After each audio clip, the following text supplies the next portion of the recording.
Okay, we're going to get started with these Chapter 12 practice problems. So these are Chapter 12 practice problems. They are taken from the Solomon's 11th edition. These are just part of my class materials. So that's what we're going to be using. Okay, this first question is about resonance structures. So resonance structures, you want everything to have 8 electrons around it. That's octet rule. There are some exceptions, but they don't really come into play in this course.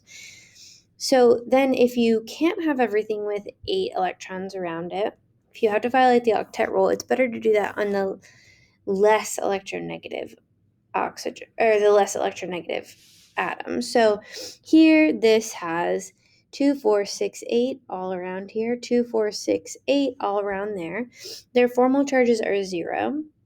Don't forget, formal charge is the number above it on the periodic table or the number of valence electrons it comes with. Either one is fine, whichever is easier for you, minus the number of bonds and the number of electrons. So oxygen starts with 6, so we have 1, 2 bonds, so that's 4. 1, 2, 3, 4 lone pairs, so 4 minus 4 is 0. 6 minus 2 minus 4, 0. So everything is neutral here. In this case, this is not a violation of the octet rule, 2, 4, 6, 8, but this negative charge is on carbon, and carbon is less electronegative than oxygen, which has a positive charge. So in this case, 2, 4, 6, 2, 4, 6, 8. So only one's violating the octet rule, but it is being violated in a way where the negative charge is on the carbon. So that's not going to be ideal. Over here we have, let's see, 2, 4, 6, 8. 2, 4, 6, only one is violating the octet rule, and the charge is on the less electronegative. The positive charge is on the less electronegative, so that's the ideal compared to these two. So this is not going to be a significant contributor. This is important because oftentimes in our problems, basically from here on out with carbonyl carbons, if you have a nucleophile, it's going to attack right there because of this partial positive that's a contributor to the resonance structure. So that's how you get this so easily, is because you already have a partial positive and a partial negative going on there. And this actually brings me to a good point. We're going to see very often in this chapter this same reaction. Nucleophile attacks, and this is formed. If you have a good leaving group, the carbonyl carbon double bond gets restored, and then the leaving group will be kicked out, and you'll end up with this. And if you have an excess of your nucleophile, it can attack again. If you don't, it would just stop. We'll cover up that leaving group. It would just stop right there, and you would just add acid, and it would become an alcohol. So that's very, very common to see in this chapter. So be ready to come back to see that. Okay, so the following transformation would be considered a what? You go from 1 bond to oxygen to 2 bond to oxygen. That would be considered an oxidation.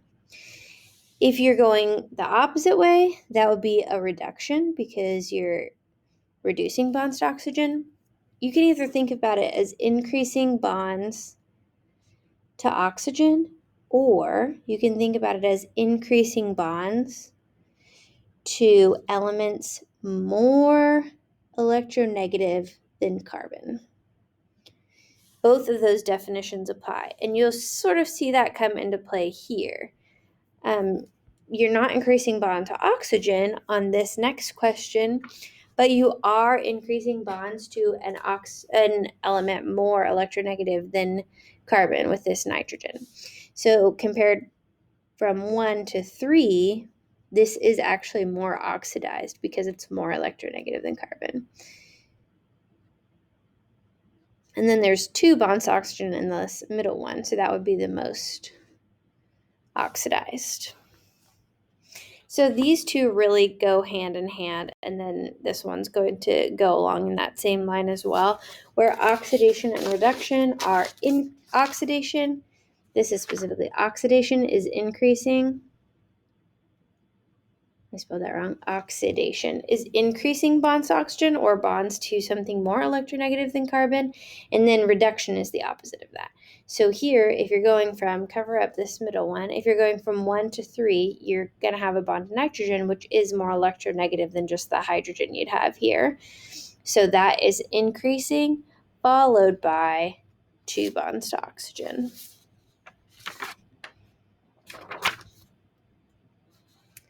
Okay, so the next question is in this same concept, actually, and we're going from bromine, which is one of the more electronegative. It's right near fluorine. Remember, if you have fluorine, your electronegativity increases as you go towards fluorine. It's the most electronegative. So if we're going from bromine to lithium, lithium's way over here on this side of the periodic table. This is more electronegative than carbon to less electronegative than carbon. So if you're going with that definition, this is a reduction. If you don't know that off the top of your head, there are ways that you can eliminate other answer choices. So is this an addition? Usually when we see an addition, it's to a double bond. There's no addition here. If anything, this would be a substitution, which isn't an option, which I think they do that because it could be kind of tricky. So it's not an addition because nothing's getting added. Something's just getting swapped out. It's not an elimination because eliminations usually result in a formation of a double bond. And it's not a rearrangement because that's if you have a carbocation and it does a little switcheroo and you end up with the carbocation moving. So it's not that either. Nothing's rearranging. So if you just know those definitions from a previous semester, you can get it down to these two, and then you'll need to know which definitions go with reduction and oxidation. Okay, on this question, it's going to be really important that you draw this out. So I have had students actually just not do well on an exam because they could not do the transformation very well because they weren't used to drawing this out. So just get used to drawing this out. And I will number my carbons. 7 carbons.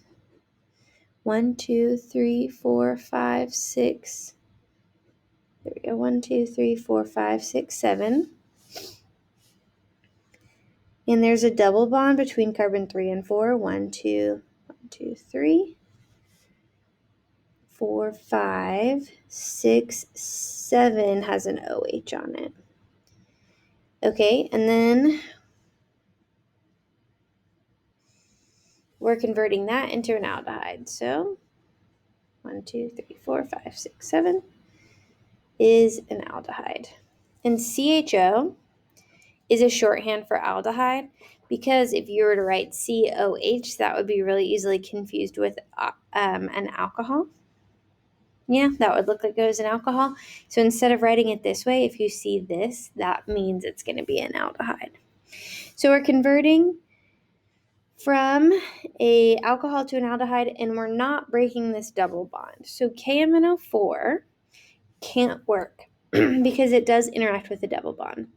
If you have hot KMNO4, it'll cleave right down the middle of this double bond here. And if you have cold KMNO4, I believe that adds alcohol to either side of your double bond.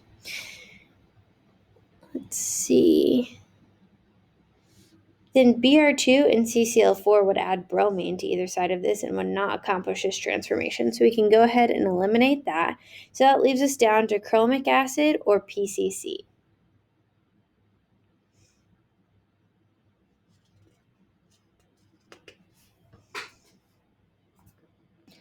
So between these two, chromic acid and PCC, you need to know which one is a stronger oxidizing agent. So chromic acid, this is also known as Jones reagent, is going to go all the way to a carboxylic acid. So if you think of like OH and then you increase one bond to oxygen, it would be an aldehyde, and then you increase another bond to oxygen, it would be carboxylic acid, right? It might be easier also if you don't see how that goes. If you have this OH and then you increase, this would also be considered an aldehyde. So you just increase the number of bonds right here.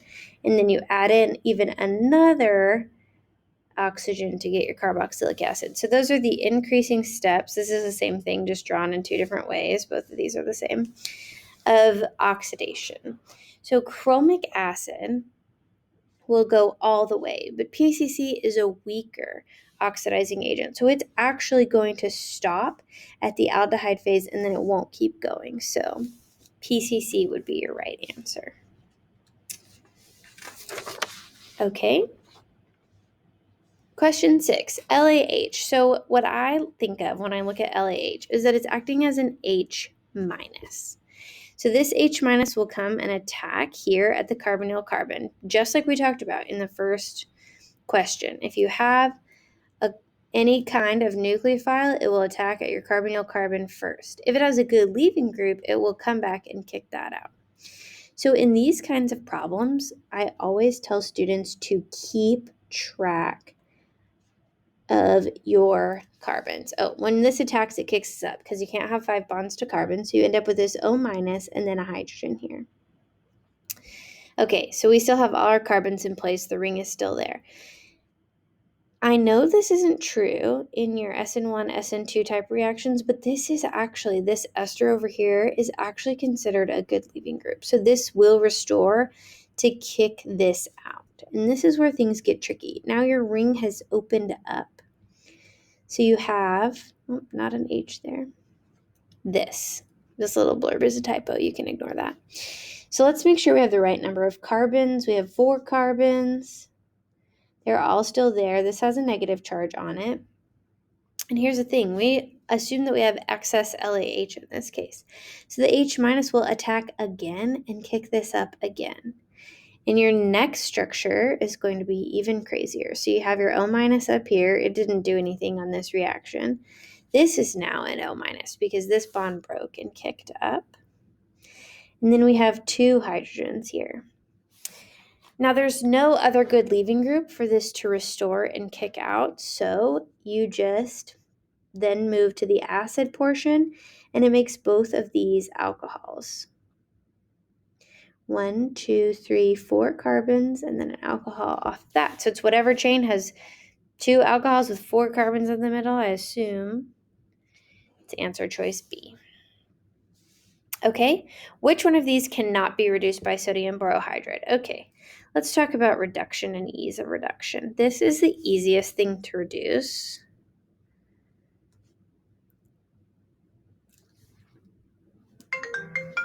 Oh, so sorry about that. Okay, so this is the hardest thing to reduce.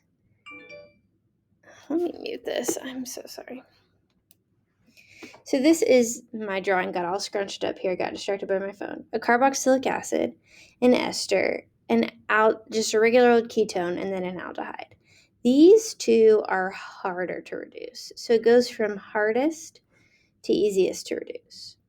Easiest. Just forgot how to spell easiest. Okay, so NaBH4 is a weak reducing agent. So it can reduce these 2 aldehydes and ketones. LAH is a strong reducing agent. It will attack and turn those bonds into bonds to hydrogen. So it can reduce all of these. So this question is asking which of these can't be reduced by sodium borohydride. The answer would be either of those. So can it reduce an aldehyde? Yes, we've got an aldehyde in the sodium borohydride range. Can it reduce a ketone? Yes, we've got a ketone in the sodium borohydride range. Can it reduce this carboxylic acid? No. This cannot be reduced. And this ester? No. This cannot be reduced. So both of these are the right answer.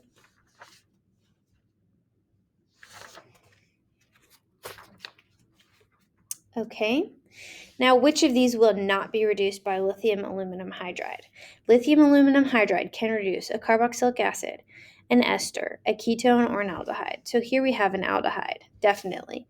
Here we have a carboxylic acid, definitely.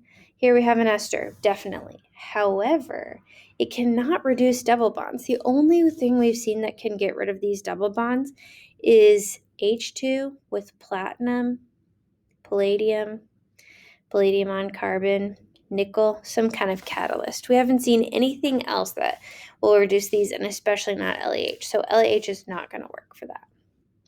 Question 9. Which of the reagents listed below would efficiently accomplish the transformation of 3-methyl-3-cyclopentanone into 3-methyl-3-cyclopentanol? So that's what you see here. So this is similar to a question we saw before. We want something that will reduce this, but it's not going to mess here with this.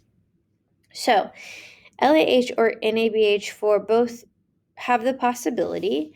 H2 and palladium, that's what we talked about up here, would reduce the double bond. So it's definitely not going to be this. And now that we see that there's an answer choice more than two of these, or more than one of these choices, I'm going to go with that. I think lithium aluminum hydride should easily be able to reduce a ketone, and so should sodium borohydride based on our chart up here. So I'm going to go with answer choice D, both of these. Okay, for question 10, which of the reagents listed below would efficiently accomplish the transformation of basically this into this? So this is going the opposite of the last problem we worked. Which of these will oxidize an alcohol to a ketone? Now, unlike if you have a primary alcohol, where it will go to an aldehyde and then a carboxylic acid, if you have a secondary alcohol, first it will go to a ketone and then nothing else will happen. And the reason I think of that is basically if you have a bond to a hydrogen, I feel like it can get bullied. So you can insert a bond to an oxygen right here, boom, boom, boom, and get rid of that hydrogen. And you can insert a bond to an oxygen here and scooch that other hydrogen over. But there's no bond to a hydrogen really where we could do that. Maybe down here, but that just doesn't happen. We don't see another alcohol being added. So I guess right here you would add this in and you'd get this, but there's no other bonds to hydrogen, just carbon and carbon. So because of that, it stops right there. So that means it doesn't matter how strong your oxidizing agent is, most of them are going to do this. The big thing to look out for this kind of question is this double bond. KMNO4, like I said earlier, is going to mess with your double bond. If it's cold, it'll add two alcohols to either side. If it's hot, it'll cleave that double bond, which is useful later on, but it's not useful for us right now. H2 in platinum will actually get rid of that double bond and add two hydrogens to make it a single bond, so that's not going to work. Br2, again, is going to add across the double bond. So I think the only thing that will work for you here is answer choice B. Okay. And then question 11. Which product is formed from the following transformation? So this is a Grignard reagent. And when I'm working on Grignard reagents, I get rid of the Grignard part and just write the carbon as a nucleophile. It just works better in my opinion. You don't have to worry about the MGBR. Sometimes students get confused by the bond to it. And then because it's a nucleophile, it's going to attack at the carbonyl carbon, and this is going to kick up, just like we've seen over and over again. So this is what you end up with. This CH3 here is the nucleophile that attacked and formed a new bond, and then it kicked up. Now this oxygen is considered a good leaving group, so it will be recovered and kicked out. So you end up with, this is your CH3 right here. And then here's your O minus. So let's make sure we still have the right number of carbons. 1, 2, 3, 4, 5. 1, 2, 3, 4, 5. Yeah, we're good. Okay. Now there's excess of this nucleophile. So that means this bad boy is going to come in and attack again. So now you have O minus, 2 CH3s. I'm just going to use a shorthand and not draw the CH3 at the end because it's getting a little crowded over here. And then this O minus up here. So that's where the plunging into acid comes into play. 1, 2, 3, 4, 5. We still have the same number of carbons in our ring. So this becomes OH, and this becomes OH, and then we have two methyl groups. So now let's figure out which one of these answer choices is right. I think this one right here, which looks like C, but it's D, is right, but let's just count. So this is carbon 1 that we've been using for our ring. In reality, it'd be carbon 2, but that looks right to me. 1, 2, 3, 4, 5, and then these are our substituents, so it's answer choice A, B, it is C. Okay, answer choice C would be our right answer. Now, this is not the IUPAC numbering. I just kept the numbering from when we did it over here on this ring. Okay. Answer choice, or practice problem 12. Okay, so you're trying to synthesize this through a Grignard synthesis. So which pair of compounds could you choose as a starting material? So you could approach this one of two ways. You could go through every single one of these, or you could think about what you've learned about Grignard synthesis. So generally, if you have a Grignard and it attacks somewhere, it's going to kick that thing up and make it an alcohol. So I would probably go ahead and cleave this bond right here, assuming that there'd be a carbonyl carbon where the alcohol used to be. This is just a guess. I haven't worked this problem out ahead of time, so we'll see. I would assume that alcohol used to be a carbonyl carbon, and then that would mean that a new bond would need to be formed right here, and I bet that that was formed through a Grignard reagent. So that would be my guess, that this is where the bond was formed. So if this attacked and kicked up, oh, there's not supposed to be a hydrogen there. We would end up with an O minus there. A new bond has formed here. Yeah, so I think that would work. I drew this line really long just so that you could kind of have them in the same position. So that would be the starting material I would start with, would be, let's see, is there, oh, here we go, would be B. Because you could add magnesium to this and make it MgBr. That makes this a Grignard reagent, and it could attack right here just like we had drawn there. Now that's after a lot of practice and seeing a lot of Grignard reagents and knowing that usually if a Grignard reagent is used, if it turned into an alcohol, that means it's going to be a ketone usually. So that's how I guess that there's a ketone going to be right there. Here's some other tricks you could do.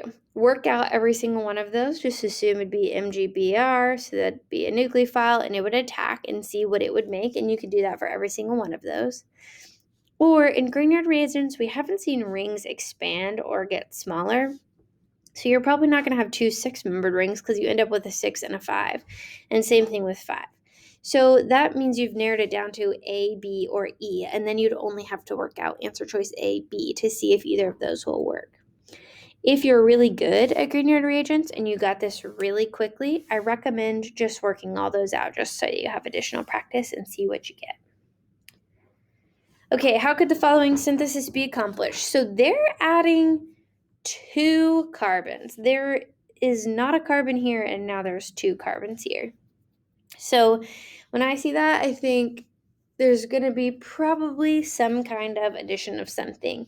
And once I look down at the answer choices, I see what they seem to kind of be getting at is a organometallic compound, some kind of nucleophile plus an epoxide usually, or some kind of attacking thing. So that's what I'm going to guess is going to happen. And remember, our final product, I'm going to draw this out, is a CH2 and then an aldehyde. Okay. So first step, we have our starting material, and then it uses SOCl2, SOCl2, PBr3. They're all doing the same thing. They're taking this alcohol and turning it into a halogen of some kind. Then they're using magnesium to turn it into a Grignard reagent.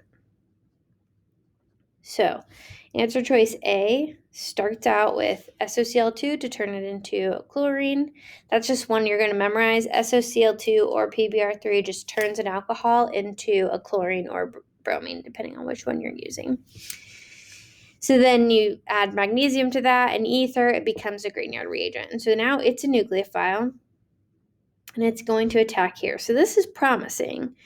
It attacks, kicks up. We've got 2 carbons added. Let's see what it makes. So a new bond is formed from here to here, so that's this bond right there. It's kind of a little bit hard to see. And then this O minus is formed. Your hydrogen's already there and your CH3 is already there. So then you would add acid. It can't kick anything out. There's no good leaving group. So you'd add acid to that and you end up with an alcohol, which is not quite what we have here. If you want to challenge yourself, no, you can't even do that. I was going to say, how could you turn this into there, but you'd have an extra carbon, so it wouldn't be quite right. So this would be our final product, so answer choice A is not right. So then with answer choice B, I may be forgetting something, but I don't ever remember us making an organolithium, which is what we do here, and then adding it to another organolithium. This would, I think, be a nucleophile, so we have two nucleophiles. And then maybe they're thinking you'd end up with an alcohol and then expose it to KMNO4. But if it was on the end of the chain like that, KMNO4, I think, would take it all the way to a carboxylic acid. So I think this is nonsense. I think this is a nonsensical answer. I don't think you can make anything out of it. So it's really not even worth working out. I don't know even how these two things would interact. Maybe I've forgotten something, but I think it's nonsense. And then for answer choice C, we have our bromine, and then you add magnesium to it, so it becomes a Grignard again, and you add it to an epoxide. Now remember, with epoxide ring opening, it's usually base least, acid most, but this is symmetrical, so it doesn't matter. So we have our new bond formed right here. This bond up and down breaks, so I'm actually not going to draw that yet. This is carbon 1 and 2 on the epoxide. This is the bond that broke, is gone here, so it's not there anymore. And then it's O minus. Okay, so we have, this is looking promising, O minus. You're going to add acid to it, so become OH. And then PCC is a weaker oxidizing agent, and it will stop at the aldehyde. So this is our answer. Answer choice C. Does these look the same? Answer choice D is more than one of these, but we showed that A and B wouldn't work, and then E is none of these, but C does, so those wouldn't be right.